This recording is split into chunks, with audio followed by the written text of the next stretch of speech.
Bismillahirrahmanirrahim. It's me Sayyid Muhammad Hassan Azza from mathemath.com. Let's start with question number 5 of exercise number 3.1. The statement of the question is the selling price of 12 articles is 12. That is equal to the cost price of 15 articles. Find the profit percentage. यानी सबसे पहले तो आप इस question की statement को समझें। Question की स्टेटमेंट ये है कि सबसे पहले तो आप रिमाइंड करें कि जो मैंने टिप्स आपको बताए थे उसमें मैंने आप लोगों को बताया था कि सेलिंग प्राइस जो होती है और कॉस्ट प्राइस, इन दोनों में क्या डिफरेंस होता है। कॉस्ट प्राइस बेसिकली वो होती है जो कि कंपैरेटिवली कम होती है, जो एक्चुअली आप इसके अंदर बिल्कुल एक स्लाइड सा डिफरेंस अगर आप देखना चाहें तो आप उसे इस तरह से जो है ना वो देख सकते हैं कि जो कॉस्ट प्राइस होगी वो प्राइस होगी जो शॉपकीपर को पड़ेगी, ठीक है, और सेलिंग प्राइस जो होगी वो प्राइस होगी जो कि कस्टमर को पड़ेगी। अब आपको इस चीज़ का अच्छे तरीके से अंदाज़ा हो जाना चाहिए कि जो शॉपकीपर है, शॉपकीपर को comparatively high cost low cost वो पे करता है और जो कस्टमर है वो कंपैरेटिवली हाई कॉस्ट पे करता है।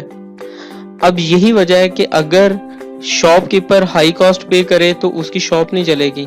जाहिर है वो थोड़ी कम कॉस्ट पे करता है, आगे कस्टमर से प्रॉफिट लेता है, कस्टमर थोड़ी सी हाई कॉस्ट जो है वो पे करता है।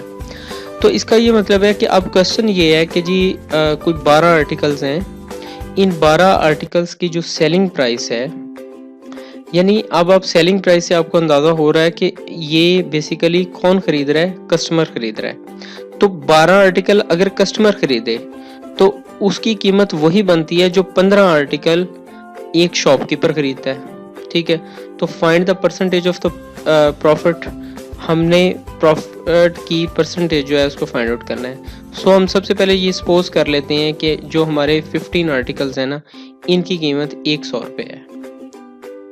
तो according to statement of question हमारे जो 12 आर्टिकल्स की सेल प्राइस होगी वो भी 100 रुपया होगी, क्योंकि 12 आर्टिकल की प्राइस 15 आर्टिकल्स की प्राइस के इक्वल है, ये गिवन है। सो 15 आर्टिकल की अगर प्राइस जो है वो 100 रुपया है तो 12 आर्टिकल की भी 100 रुपया होगी। अब एक आर्टिकल की सेल प्राइस जो होगी वो क्या होगी, 12 इक्वल साइन से इस साइड पर आ जाएगा और ये 100/12 हो जाएगा। अब यहाँ पे अगर मैं ये देखना चाहूँ कि 15 आर्टिकल की सेल प्राइस क्या है तो मल्टीप्लाइड बाई 15 आप कर दें, ये यहाँ पे आप इसे डिवाइड कर लें, ये आपको पता चल रहा है कि 125 रुपीज़ इसकी सेल प्राइस है। यानी सेल प्राइस ऑफ 15 आर्टिकल्स जो होगी वो 125 रुपीज़ होगी। अगर 100 रुपीज़ है कॉस्ट प्राइस 15 आर्टिकल्स की, तो फिर टोटल जो है वो टोटल इसने प्रॉफिट कितना लिया, 25 रुपये। कैसे, यानी कि इसने उन आर्टिकल्स को 12 आर्टिकल्स को 100 रुपये में ख़रीदा और 125 रुपये में उसने जो है ना इनको बेच दिया। यानी तो टोटल इसका जो प्रॉफिट होगा वो होगा sale price minus cost price. Sale price है 125 रुपये, कॉस्ट प्राइस है 100 रुपीज़। सो इसका टोटल प्रॉफिट जो होगा वो 25 रुपीज़ आएगा।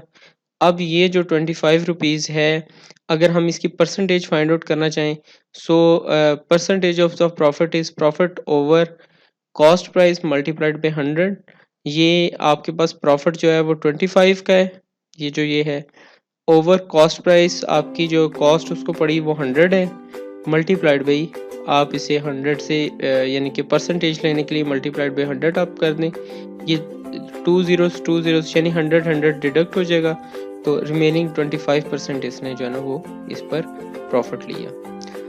अगर किसी जगह पर आप लोगों को कोई प्रॉब्लम हो तो आप जो है ना वो हमें ईमेल कर सकते हैं, और आप किसी टाइम भी ईमेल करें, इंशाल्लाह हम जो है ना वो इसे एंटरटेन करेंगे। Thank you very much.